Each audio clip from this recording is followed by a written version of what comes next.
My driveway's clear. No ice chunks. My neighbor. They want, yeah, you know. Yeah.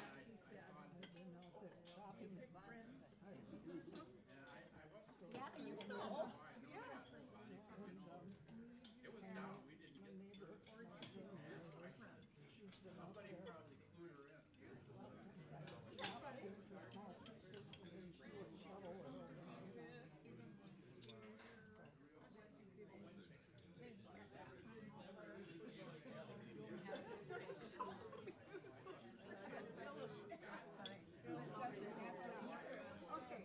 Yeah. No. It's so cute. Fine.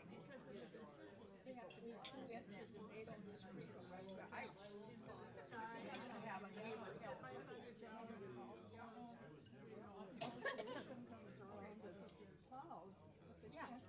help me. Yeah. I'm gonna go get a bun for you.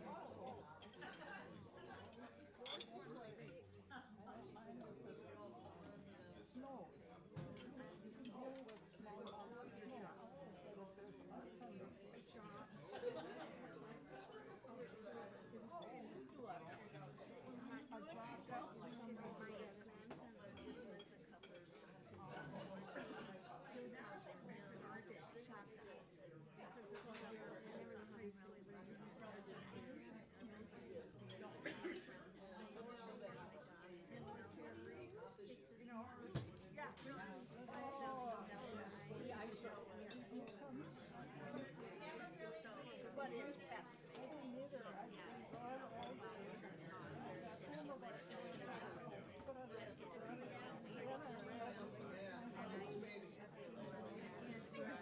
No, I haven't been in a face-to-face meeting. I mean, I'm sort of cautiously re-engaged after. I was in a black hole most of the time. Because we cleaned out our house. It's all consuming. So I call it a black hole. But I don't live But, There's a big I complaint. just got a, Showing people smoking in there. trying to keep up. So what, Yeah. they look like I think I would say meaningful work. Well, I cracked up the other day. One of the things came across and said, nudity and smoking. It was As a redeeming social value, is what I used to say. But I didn't have that kind of job. And it was it just cracked me up. The R probably came from nudity, the fact that they included smoking and nudity as the two reasons that was an R. What? Oh God, everybody was smoking. There was more smoke in that room. It could have been sponsored by have to look this up.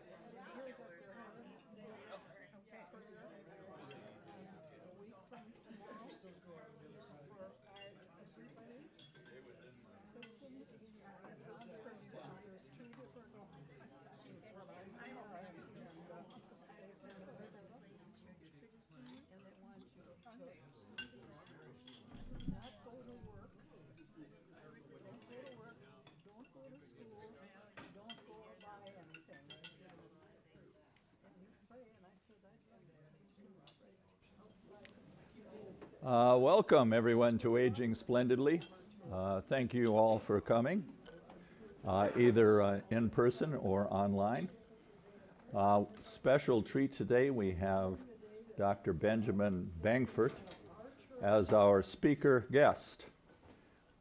He has a PhD in some sort of computer science from the University of Maryland, started an AI company and is their CEO.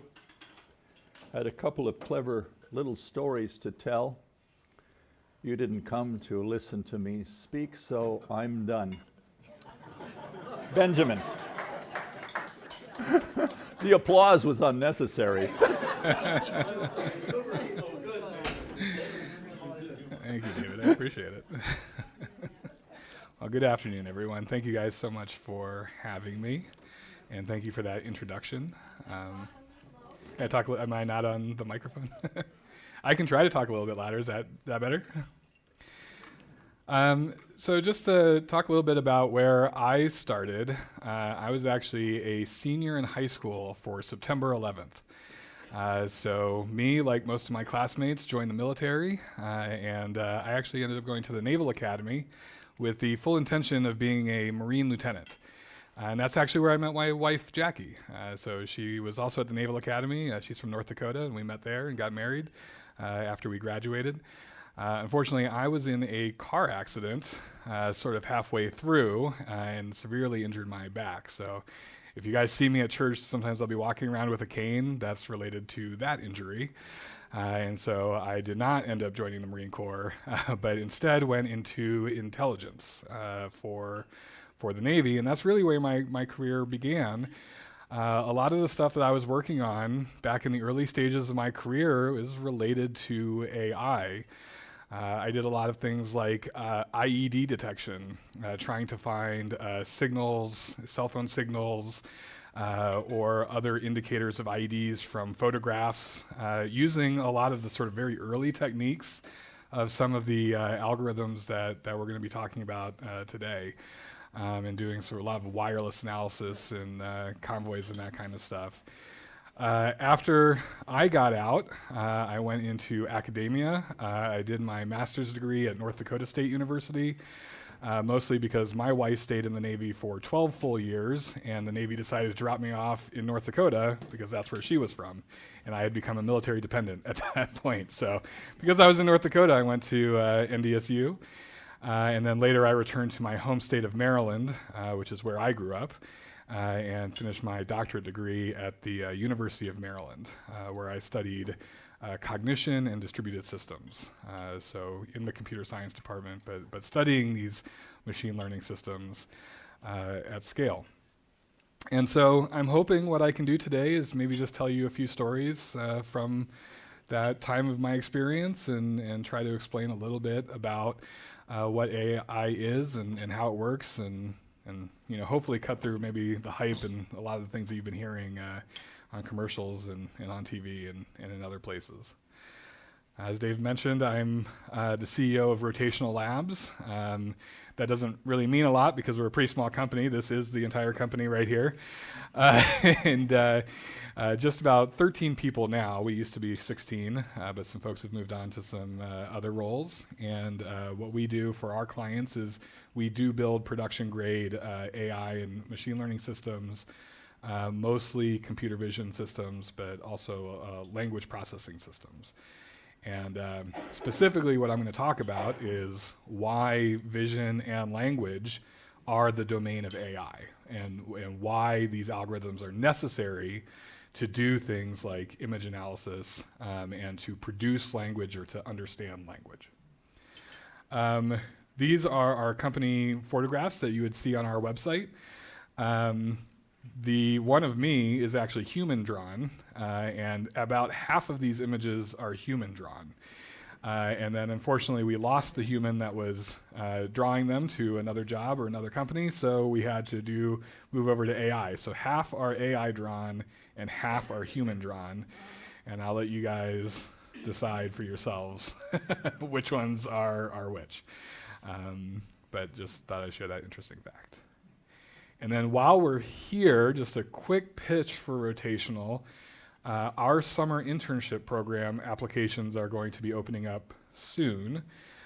So if you have children or grandchildren, know anyone who's in college who's looking for an internship in AI, please send them my way because we're starting to look for our interns for the summer. It is a paid internship, so it's not a free internship. All right. So let's get right into this and talk about what is AI. Really, AI is a marketing term. I'm just going to just walk right out onto that ledge and say that. And if someone talks about AI, what they're probably talking about is a collection of statistical models. And the three main types of statistical models that are being used in AI applications are called LLMs, large language models, CVMs, which are computer vision models, and VLMs, which are vision language models that combine both language and image in the same model. The new thing, which is new as of around 2022, is this idea of generative AI, where these models are actually used to not just interpret or understand text and images, but they're actually used to create that text and image, or to generate it. And so I think that's when all of this hype started, was with the release of GPT-3 by OpenAI in 2022, and their chatbot system that felt like you could talk to it. What it's doing is it's generating text using this predictive model.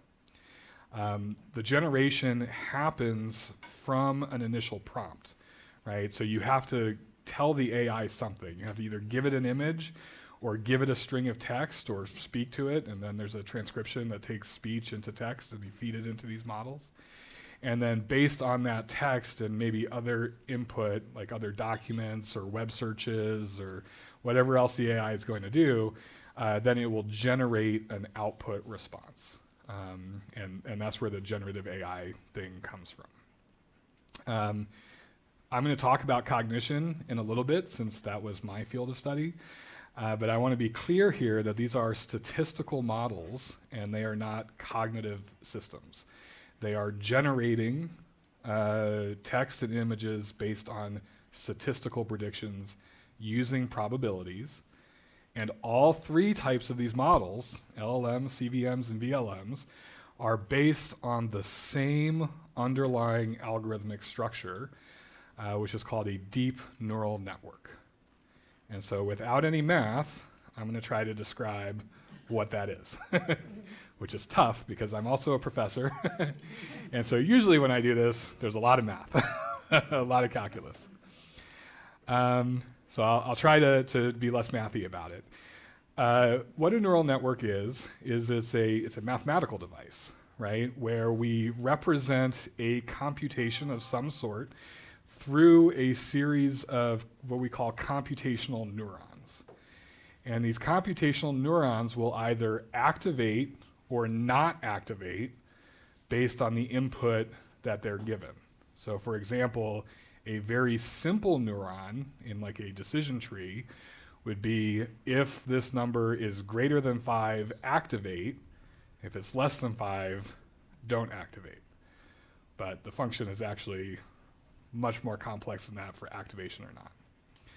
And so what happens when you put, whoopsies, what did I do there?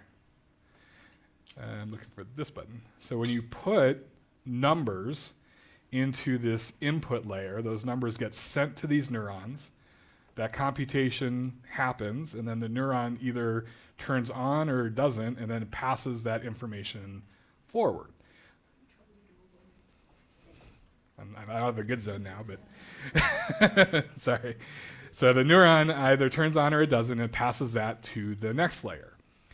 And what happens is that these neurons will produce some output at the end, right? So based on how they activate or not, you can see that through this blue path here, this input, has caused like a thick blue line to come out at this output and a thin blue line to come down to this lower output, right?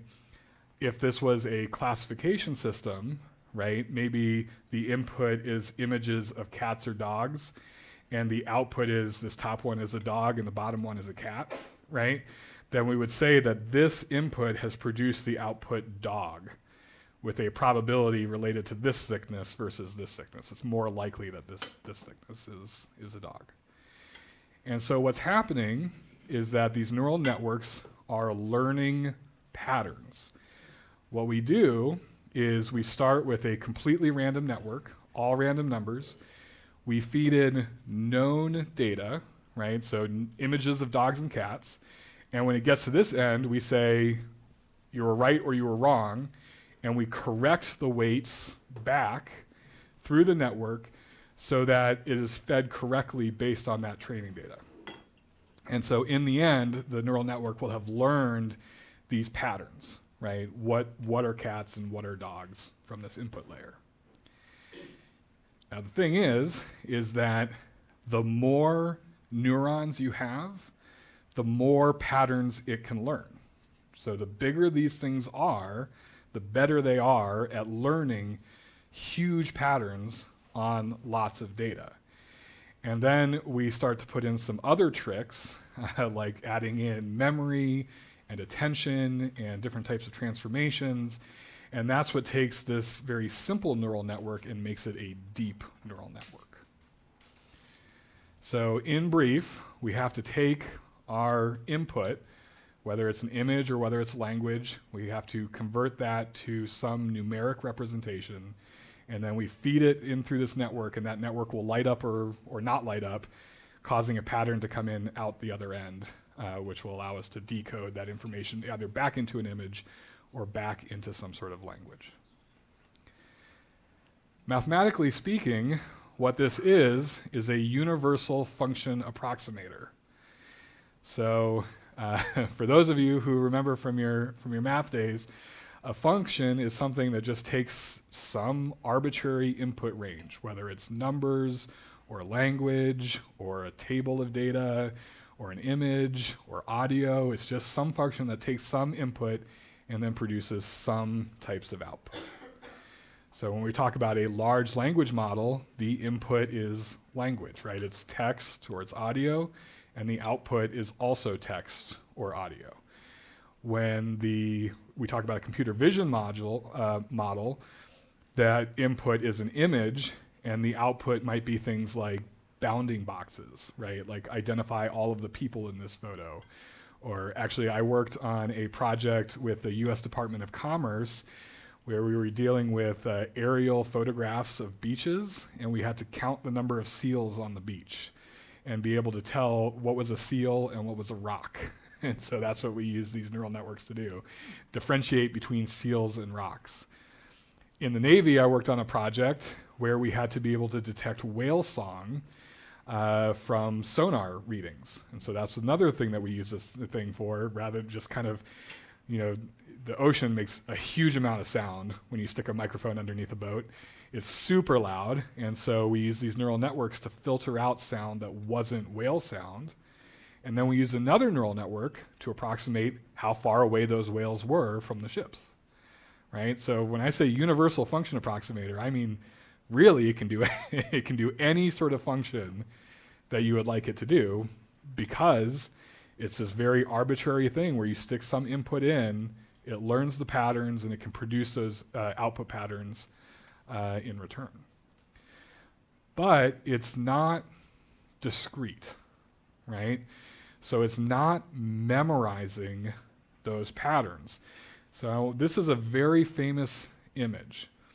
So this is a artist-rendered, colorized rendering of a neural network activation that's happening inside of a neural network that was trained on YouTube stills. And this is actually only a portion of that network. But hopefully when you guys all see this and look at this, you can see it's a cat, right? It's learned a cat. This is the image of a cat. But it's not any cat, right? It's really fuzzy, right? And so hopefully what you guys can see here is that this thing can recognize cats in like a lot of different poses, different eye colors, ears in different positions, because it's so fuzzy, right? It's learned a general approximation of a cat face. And that generalization is what makes these things so powerful. They're not just memorizing things. They can actually operate on things that they haven't seen before, right? Which is what makes them so important for applications like, self-driving cars, Or another project I worked on was solar flare detection, trying to get imagery from solar flares and then use these computer vision models to detect if a solar flare was about to go off. That would actually give us the opportunity. We have a solar flare monitor at the L1 Lagrange point. Well, NASA does. I don't. But that's radio speed. Light speed is faster. If we can detect a solar flare sooner, then we can shut down GPS equipment before that solar wind arrives and maybe disrupts our electronics. So, these types of things learn those general patterns. And, the sun, if you look at an image of the sun, I mean, it's turbulent. Like, that's not something you can memorize to be like, oh yeah, that's definitely a solar flare. So this generalization is really what makes them so powerful, right? And to use language that I don't really like to use, and this is one of the reasons that I think we've applied this term AI to this. Learning is a correct term, right? This is machine learning, what I'm talking about here, right? You have to teach it, you have to train it on real data, and you have to give it the real answers. It doesn't just come up with it itself, right? This cat image doesn't exist unless you train it on cats. Right? If you train it on bears, this won't emerge from the neural architecture, right? It will look like bears. So learning is correct. But the problem is what you're looking at is not a picture of a cat, and the model doesn't know this is a cat, right? And so a lot of times people like to say, well, it's understood the concept or the idea of a cat. But that's not true. What it's learned is the pixels, right? The data representation of images of cats, and not just any, but 1 million images of cats, right? And it's combined them into a way that for most images of cats, the network can say, yeah, that's a cat, right? Or it can say, yeah, that's this thing that you trained me on, right? The label cat is only something that we've given it, right? It's not something that the network understands. And that's, I think, really important to this idea of cognition and what cognition is. And I think it's also important for us to understand when we get into this idea of trusting what an AI system does, which is critical, especially as we move business systems and government systems to this AI-type processing. We have to understand what they are doing. And the language we're using might be hurting us more than helping us when it gets to that. So I'd like to do a quick segue here and just give you guys a brief history of neural networks, because it might feel like this is all brand new, and frankly, it is not. And this is going to help me make another point in a second. 1943 is when the book was published on the mathematics of neural calculus. So that algorithm that I just described, that algorithm was designed and written in 1943. And McCulloch was a neurobiologist, and Pitts was a mathematician, and they were trying to describe how the human brain worked. And they got it wrong. So it's not how the brain works. However, it did give us a good mathematical system. And in fact, if it wasn't for von Neumann and some other electrical engineers, computer architectures probably would have been neural network architectures from the beginning. So, I was talking to an electrical engineer back there. Von Neumann architecture took over because of some of the limitations of early neural networks, but this was one of the candidates for early computer architectures. In 1959, this was the first implementation of a computer-based neural network at Stanford University. Two models, one called Adeline and one called Madeline. Both of them were designed to work on phone lines and to predict the next signal from a phone line. Madeline was used to eliminate echoes in long-distance phone calls, and Madeline is still in use by air traffic control to minimize echoes. So that is the first production neural network system was Madeline in 1959. From there, we go through this sort of AI cycle of AI booms and AI winters. So, there's this gap until the late 70s, 80s, where there's not really a lot of research occurring. Then there's this big boom in the 80s where multi-layer networks, there's this US-Japan conference on neural networks, and there's some recurrent neural networks that happens. And then it goes quiet again until the late 90s, early 2000s, where we get long-term, short-term memory. Jan LeCun, he's considered one of the fathers of modern AI, does his first image neural networks. And then 2006, we get our sort of first large-scale language models and deep neural networks. And then everything goes quiet again until about 2017, 2020. This is when GPT-3 comes out, and this transformer architecture with a paper called Attention is All You Need, it comes out that really changes the academic landscape. So the history of these neural networks and the history of getting us to the place where we are now with AI is really these sort of booms and then winters, and then booms and then winters. So I make that point for two reasons. The first point is that everyone is predicting, there is a lot of predictions about another AI winter coming, right? So when I started by saying we're going to cut through the hype, there is this idea that this is a commercial hype cycle manufactured by tech companies, right? So it's commercials and it's hype, and they're bringing in all this VC money in order to do all this AI stuff, but like maybe there's not a there. If there is a that there would be an increase in economic productivity because of these systems in the same way that the internet increased commercial productivity in the late 90s, right? That's what everyone's betting on. If that doesn't happen, then there will probably be another bust cycle, and this we'll have another AI winter until the next academic innovation comes out that lands us back into this. So, I just wanted to comment on that. If you've heard people talk about the AI bust or AI hype, this pattern is probably what they're referring to. The other thing I want to talk about, though, is like, why is this happening and what's different now? And the answer is computer architectures are changing.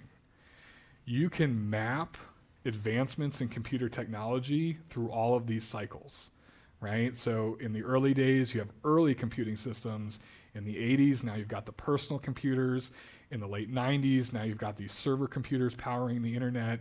And now we have very large chipsets in cloud computing. So it really is the underlying computing power that's changing how we think about these neural networks, because these things have to be massive in order to do the types of function approximation that I'm talking about, right? Bigger is better, right? This graph shows the number of parameters, which you can essentially think of as the number of those neurons that's inside these networks, and how it's grown over time and these are actually all orders of magnitude here. So, we're in the billions, approaching the 1 trillion mark right now. Before, where we had early networks that were in the single digit number of neurons. And you can see that it does approximate the computer architectures that are able to support these things. So theoretically, since the 1940s, these things could have generated language. They could have done computer images, computer vision. Since the 1940s, that's theoretically possible. We just haven't had the computing horsepower before now to create neural networks and operate neural networks of that size. And that's what's changed. So I want to introduce another term here. These are brute force function approximators, right? This is brute forcing the solution to how to understand language or how to generate language. It's brute forcing how to paint images that are meaningful to us, humans. It is not novel, and it is not necessarily how we are doing it as humans, or how other animals are doing it that have language. And I'll talk about that in a second. But it really makes me want to ask this question, which is, okay, well, what is intelligence, right? And I did study this, right? So let's get into cognition. And I want to be clear, there's no intelligence in artificial intelligence. It's just these brute forcing universal function approximators that are massive. They're just brute forcing the problem in a mathematical way. So this is the simplified version of intelligence that you will see get taught in undergraduate classes, right, when they talk about intelligence. And they say that there's sort of two components. There's vision and language are combined through some abstract mapping, right, which I would refer to as an ontology, right, the meaning of things, right, what do these things mean? This is a simplified version of ontology, and hopefully you can see that it fits right into the AI paradigm. Because what are the models I'm talking about? I'm talking about language models, vision models, and then vision language models that combine all of these things, right? So most of these tech companies and people who are working on this, they learn this version of intelligence, and that's what they're aiming for, which is actually a really another good point. People are making these systems. These systems are heavily biased by the people who are making them, right? They want to say that it's just math or that we're training on the whole internet. And I got to tell you, the early language models that were trained on the whole internet were racist, misogynistic, they used absolutely foul language, and they had to be cleaned up, right? There are some very famous studies of these sort of internet crawls that are taking data from Reddit and from the darkest places of the internet, Twitter. You guys can imagine, it learned what we're like, right? And it generated language that looked like anonymous people on the internet. So it's not just the internet raw thrown at these models. It is a very curated, very biased version of the internet. Google famously got in a huge amount of trouble for one of their computer vision models where it incorrectly identified black people as, or people of color as gorillas inside of Google Photos. I did a study of why that happened. And it turns out that in the base data set, there were more images of gorillas than there were people of color. And so that's what it learned, right? And that's the types of biases that I'm talking about, right? They're not intentional, but they do happen because the people who are building these things, testing these things, training these things they have their worldview. Most of them are in Silicon Valley, right? And they're pushing a very commercialized VC view of the future with these systems. And they're willing to spend obscene amounts of money to brute force these problems. And they're also operating on this very simplified version of cognition, which frankly is only about knowledge, right? This isn't intelligence in my book, this is knowledge. This is what knowledge is. But knowledge is not the only component of intelligence. If you ask me or my professors what intelligence is, or I would say I have no idea what intelligence is, but I'm happy to talk about cognition because I can't define intelligence. But I can talk about cognition because that's really what we were trying to do. So in cognition, we think of two loops, right? We have the cognitive loop. This is how we deal with our environment. And that cognitive loop is this loop down here. I'm sorry, I got a little messed up there, where we perceive our environment, we evaluate, or we interpret what we perceive, we evaluate that interpretation based on our goals, we then make intentions, we plan, and then we act on that plan. That is a physical cognitive loop. And then we have a secondary loop, which is called metacognition. We think about thinking, right? And that second loop says we monitor our cognitive processes, we interpret not our perception, but we interpret how our cognitive processes are working, we evaluate if that's good or bad, and then we make intentions to modify the cognitive process, plan for those modifications, and then those plans usually create goals. Those goals influence our cognition process, and then somewhere in the middle is where the knowledge goes, right? And then we control our cognitive process. That's the same thing as acting in the world. So this is my view of cognition. And all of the AI view fits into this box here.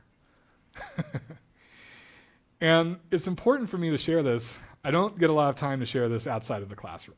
And it worries me that more advanced ideas of cognition aren't in the world, right? In fact, I think it would be hard-pressed for people to even consider that there's a plan-act loop or even a metacognitive loop, this idea of thinking about thinking.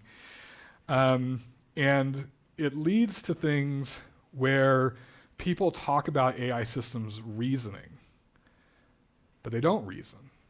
They talk about AI systems planning, but there's no metacognitive process, there's no goal-oriented way to plan these systems, right? They're just coming up with like a list of tasks. That's not planning in the cognitive sense. So again, what I'm pitching to you here is that artificial intelligence is not intelligence. It's a brute force, universal function approximator that can do really cool things as long as we're willing to feed it a huge amount of energy.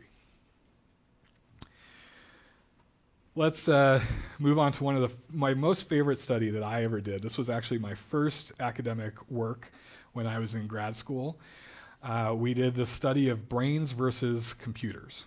And so I was the computer guy, and we worked with the linguistics department at St. Mary's Hall, the University of Maryland, and they were the brains people. And what we did was we rounded up a bunch of undergraduates, and we strapped EEGs to their heads, and then we read them a bunch of phrases, and we measured something called the N200 amplitude as we fed them the stimulus, which was literally just me with like words on paper, like in Love Actually, I just had words, and I would just like drop the paper and drop the paper and drop the paper. And that was the stimulus while we had them hooked up to the EEG. And so we would say like things, I went to the movies and buttered my blank, right? And then we had a set of words in there that would be randomly selected for each test subject. And then she ate her dinner at a blank, right? So we had a series of very short phrases like this that we gave to these undergraduates. And the goal was to identify surprisal in humans and entropy, which is a statistical term, a probability term, in the neural networks, and see if there was a correlation between surprisal and entropy. So let me explain what I mean. If I said I went to the movies and buttered my blank, you guys would probably say popcorn. If I put buttered my bagel there, buttered my pet, buttered my foot, you would be surprised, right? You'd be very surprised. And what would happen is you would have this N200 spike in your EEG region, right, which is normal brain activity. In fact, if you don't see that EEG spike, that might be a sign of epilepsy. So this is actually one of the epilepsy determiners with EEGs, is that this spike is normal brain activity for surprise. And so we would measure that spike. This one, a surprise response would produce a bigger spike than this if I said she ate her dinner at a blank, right? If she ate her dinner at a table, at a restaurant, right? At a bar, right? There's a lot more terms there that are possible to fit into that spot, so things are less surprising at that spot. And so entropy and surprisal are inverses of each other. We would say in probability terms that this top sentence has very low entropy because the number of words that fit into that spot is very low. So the probability is very low. Whereas this has very high entropy because there's a large number of words that could fit into that spot. And as I mentioned before, these neural networks are statistical models, so we can actually measure the entropy of these sequences of language as they're moving through that neural architecture. And we can compute the probabilistic entropy, which is actually another computation that is only made possible by big computing architectures because those numbers are so very small. So we had to use like really big floating point digits in order to be able just to do this computation when I was in grad school. But we did compute it, And what we found was that there is no correlation between the entropy of neural networks and the surprisal in humans. Now, we had a lot to say about that, and my professors had even more to say about that when we published our paper on this topic. But to me, I think this boils down to a very simple thing, which is brains and neural networks are not doing the same thing. So if you needed more evidence that, we spend basically the equivalent of 200 air conditioners to generate text versus 300 calories for a person, like that difference clearly is not working the same way. But this is another proof that brains and these neural networks are absolutely not the same thing, right? So we can maybe debate what intelligence is, but artificial intelligence is not doing the same thing as a human brain. There was a hypothesis that human brains operate on probability, and the way that we interpret that probability is in terms of risk. That we make risk-based decisions, or we do risk-based computations in our head, and I would use this study as proof that that is not true, right? Whatever it is that we do in order to make decisions or to interpret our environment is not based on probability, at least not according to this study. So this gets me to sort of the last question that I'm often asked about, which is about AGI, right? Many of you may have heard of Ray Kurzweil. In the 90s, he published a book called The Singularity, and he predicted that AGI, artificial general intelligence, would emerge, or potentially artificial superintelligence would emerge in the year 2040 or 2042. My best friend, his name is Will, and his Yahoo email address is will2042 at yahoo.com, and that 2042 is a reference to Ray Kurzweil and this prediction that there will be the singularity of artificial general intelligence in 2042. Many people are now saying, well, it's 2026, right? Look where AI is now. Kurzweil is probably right. We're probably headed to that. And what I want to say is that no, right? The AI, as it is now, brute force function approximator that spends huge amounts of money to do an okay job at what we can do with 3,000 calories pretty easily, right? And in fact, our children can do pretty easily. It does do an okay job, right? So I'm not saying it does a bad job. It does an okay job. And frankly, we don't have any other algorithm to do this, mathematical or otherwise. We don't have anything else that can do this in academia. So I don't think making this bigger will get us to AGI. We need something fundamentally different in order to get us towards AGI, if that's even a goal, right? Do we want a general purpose, human-like, human-level computed intelligence, right? Do we want that? I don't know, right? I think that specific machine intelligences that are rooted in a very specific domain could be very useful to us, but they would have superhuman intelligence at a specific task, like driving a car. But that doesn't mean that they need to be able to create images or movies or write books, right? They need to have a very specific superhuman intelligence at that task. I don't know why we would need AGI, because it doesn't seem to me that the academic study that I was doing, which was actually an attempt to better understand how humans work, right? Not just how computers work.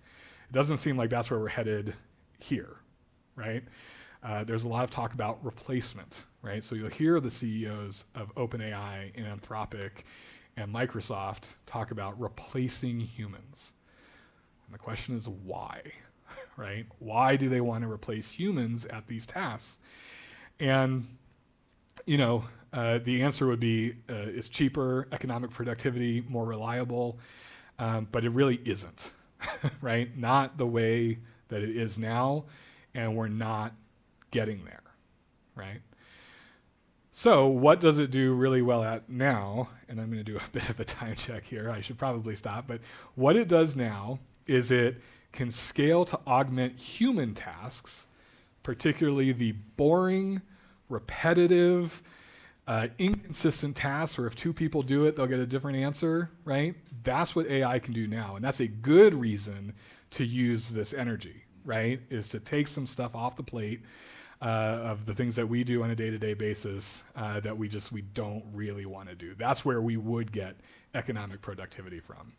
So briefly, I know you guys have questions. I want to let you answer questions. I'm just going to like very quickly run through some of the projects that we've worked on at Rotational, just to give you a sense. Vehicle inspection reports, right? So this used to be someone's job. We worked with a vehicle delivery fleet, and some guy had to every week just go through all the vehicles and take pictures and write a vehicle inspection report for their fleet maintenance cycle. And we changed that to, we just had a camera. The vehicle would drive out of the lot. The camera would take a picture driving in the lot. The driver had to take a picture of the dashboard before and after. And we could generate these vehicle inspection reports using these neural networks, right, from the images. We had one neural network that was doing damage detection, right? Has any damage occurred to the vehicle? We had another doing like fuel and lifetime condition detection with the mileage, right? And then we had a third neural network actually generating these reports, generating text for these reports. And so this is an augmenting task, right? Now that person who used to have to do the vehicle inspection reports can now do a little bit more, capital management, right? When are we going to be purchasing new vehicles? When should we be selling our old vehicles? How much can we sell our vehicles for? Because they didn't have to deal with this drudge work, right, of filling out these reports. This is a great use of it for AI. Weapons detection. We worked with an industrial IT provider, which means that they have cameras in warehouses. And some of these new warehouses were very concerned about security. One of the problems with a warehouse is that there's a lot of background clutter, right? There's machinery, there's shelves, there's just so much clutter there that the weapons detection systems that are commercially available now don't do a good job. And so this was actually a fun project because me and a bunch of my employees and a bunch of my family members and cousins, we were all running around this commercial warehouse with like airsoft guns and a few real weapons, just taking video so we could train this model on these like cluttered backgrounds. But again, this is another very good use of AI. You don't want someone sitting there staring at video. You just want to get an alert like, hey, something's up. You should take a look at this, right? There's possibly a weapon here. Right? And it doesn't even have to be perfect. It just has to like give someone an alert like, hey, is this actually a bad thing? And we got to the point with this project where we were using FLIR, which is infrared cameras to detect weapons under clothing. Based on the weapons would be cold on top of a hot body. And to do weapons detection like that. Content moderation. So this is another problem that teachers are having. Where there's a lot of content that's coming in from the internet, the students are presenting, and we want to make sure that inappropriate language, nudity, bullying, violence, or any other type of content gets flagged before it's shown on a video screen. And so that was another project that we worked on. The hard part of this project was we didn't get those great big server banks that neural networks tend to operate on. We had to do it on a device that could be stuck to the back of a TV. So this was a huge challenge for us, and we did eventually figure it out.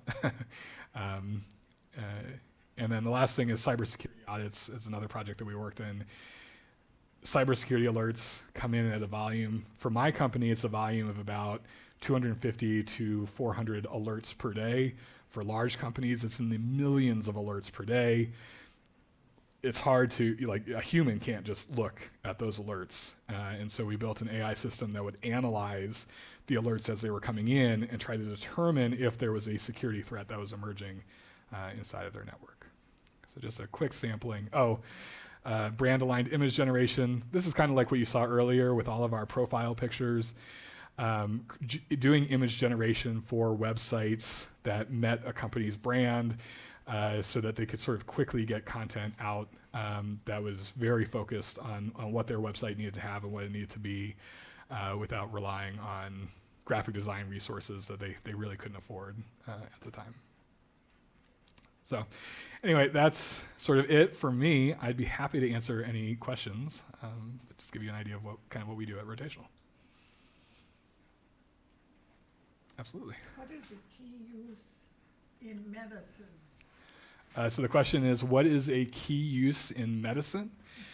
The best use in medicine that I've seen is dealing with medical imagery. So one of my best friends, Jeff Stout, he is a pediatric imagery doctor, and he has to deal with hundreds of thousands of images on an annual basis of MRIs, CAT scans, X-rays, CT scans, and having these AI systems be able to identify anomalies has vastly increased and improved his diagnostic ability, and is able to detect things much faster than humans are able to detect things. That's absolutely where I would keep it in healthcare. Using it for diagnostic purposes seems like a terrible and legal quagmire. Practically every doctor I go to uses AI to take notes on what I'm saying. And it's uncanny how right it can be, but it's also wrong someplace in that paragraph. So I protested when it basically said I was on opioids, which wasn't true. Oh no. And the doctor fixed it. But why is that so common? Yeah, so the question was about note-taking and using these things for note-taking. So an audio recording of a session violates HIPAA and FERPA regulation. So they can't simply just get a transcript of your entire session. However, a summary, which summarization is actually one of the things that these models can usually do very well, a summary of a session is legal according to the privacy standards set by HIPAA. So I would say that the reason that it's becoming more common is because they are getting more documentation than they were in the past, and that does help with diagnostic pathways. Doctors in particular, David, you could probably speak more to this, are notorious for not taking great notes. And in today's medical environment, you're often passing from doctor to doctor to doctor. Those notes are becoming more and more important. And so if you can have something that does summarization and provides a lot of detail while still being private, that's a good thing. I will say, though, again, that interpretation should not be the job of the AI. So the diagnostic to say that you're high on opioids, that's not what it should be doing. All it should be doing is summarizing what you're saying to the doctor and what the doctor is saying. But I will say, AI intentionally makes mistakes. So that's another thing that you guys should probably be aware of, right? Remember I showed you that fuzzy image of the cat? Perfection is not the aim here, it's generalization, right? And so because it's generalization, these things do, now the term that's most used is hallucinate, right? And that actually comes from computer vision research, where these things would generate these dreamscapes with eyeballs in the sky and all sorts of crazy stuff. I should have brought up an image of that to show you. But that's why we call, when AI makes mistakes, we refer to it as hallucination because of that tradition. I prefer to call it confabulation, right? It's making something up. In the absence of any other information, it's making something up. And it will do that because, again, this is just a function approximator. It will generate something, even if that something has a very low probability of being true, right? It can't say, I don't know. It can't generate nothing. It has to produce a result. and in this case, that's the result it produced. So how important is this next step that we are looking at taking? I mean, when I was young, all of a sudden there were computers. When I was middle-aged, all of a sudden there was internet. Both of them have been huge. Is there a next huge coming, and how big will that be? Is it predictable? The next step is coming. Oh, sorry. So the question is, how important is this next step in terms of these phase shifts from computing to the internet to question mark what comes next? Is it predictable and is it important? I think that for sure we can say that a next step is coming. We've tracked these steps since the early 16th century, right, with technological leaps and their changes on productivity. So we do know that these steps happen, and they happen at an increasing pace. And from that sense, it is predictable that it's going to happen. It's not predictable about what it's going to be. If you had asked someone in my position maybe 2 years ago, they would have said cryptocurrency, and a change to financial structures would have been the next big step. So AI in the form that I'm talking about it may or may not be the next big step, right? We're really in the early days of this stuff. Like I said, 2022 until now is 4 years or so. And of those 4 years, these past 2 years have really been the big years of the commercialization of this technology. So we don't know if this is the next big step or not. So one is coming. It will be important because we are losing control of the systems that we've created, right? So for example, I mean, you mentioned healthcare, right? But as healthcare gets bigger, more equipment, more advanced, the number of trained professionals required increases, but the number of trained professionals that exist decreases, right? Because there's an economic normalization that happens where the demand increases, therefore the value of that position also decreases. So we need technological interventions to make that happen. The same thing happened in agriculture, right, with dwarf wheat, right, where our agricultural, the innovation of dwarf wheat really changed how we could feed ourselves, right, and winter wheat and these kinds of things, because we got to the place where we had produced so much, whatever the wheat was before dwarf wheat, these stalks were so big that they could feed more and more people, and our population grew to the point where we needed more of that, but the wheat was falling over and breaking because we couldn't get the wheat to be bigger. So these innovations have to happen. It's important to happen if we are going to continue to grow like we have been since the 16th century. But what it's going to be, I don't know. But I would compare it to wheat, maybe not the internet. Please. Question about regulation. And obviously, if there's going to be people involved with regulation, there's got to be people with expertise. And we read about concerns in legislative bodies around regulation and so on. Any thoughts that you can share? It probably could be a huge topic. So the question was about regulation and the expertise mismatch between the tech people and the people who make regulation. There's also a mismatch between the speed of regulation and the speed of technology changing. I think that's really important to note. So I have been on the Hill and advocated for a long time for the adoption of a United States privacy law. What we've seen right now is that there are 24 states that have adopted state-based privacy laws. And then you also have HIPAA and FERPA, and all of those things compete with each other. And so just like Europe has the GDPR, I think that the United States needs a federal privacy law to protect its citizens, and that privacy law would absolutely apply to AI systems. And the good news is that at least in Europe and Australia, those privacy laws have been litigated on. So we have a lot of knowledge about what privacy laws can and should look like. So I advocate strongly for those privacy laws. I would also advocate for resource consumption regulation, right? Water and electricity use, in particular, land use for data centers, that's another good place to regulate.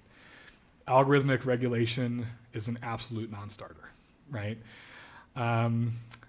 Another place that regulation might be good is that you might maybe have to be required to identify if something is AI driven or not, just like we have to identify if something is an advertisement or not.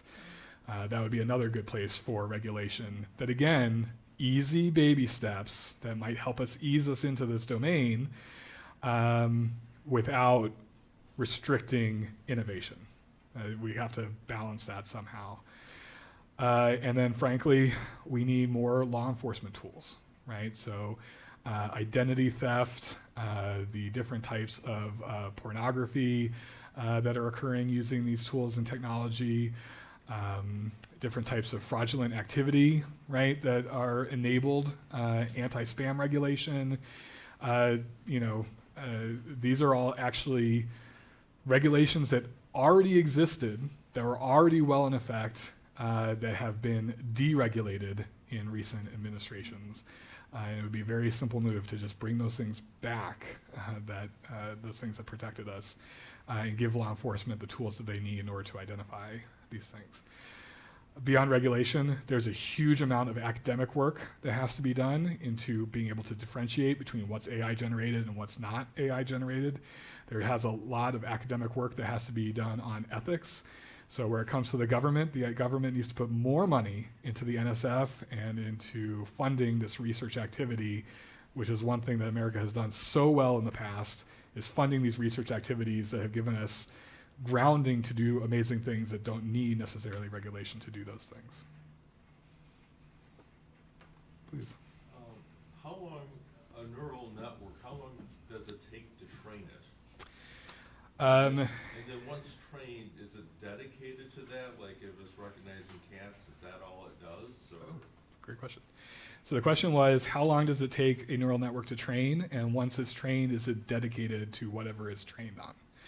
So the second part of your question is very easy to answer, yes, right? Once you've trained it, it does that function. That's what it does. Now, there are these new techniques called transformers where you can partially train it and then train it in a new domain.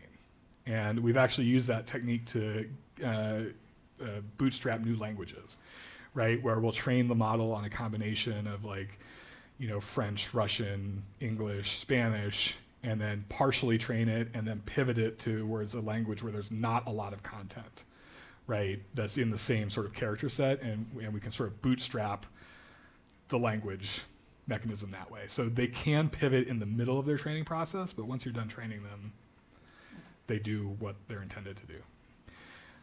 In terms of how long does it take, I mean, the back of the thumb answer is it takes, about 200 to 500 machines, 3 weeks to train some of these big parameter models. Some take longer, some of the smaller ones go quicker, but it's on the order of weeks. And each of those machines is like an air conditioner running full blast during the training process.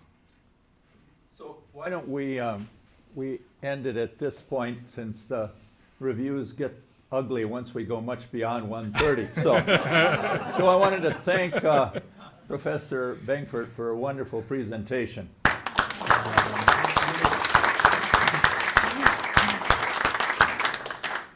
You're welcome to run.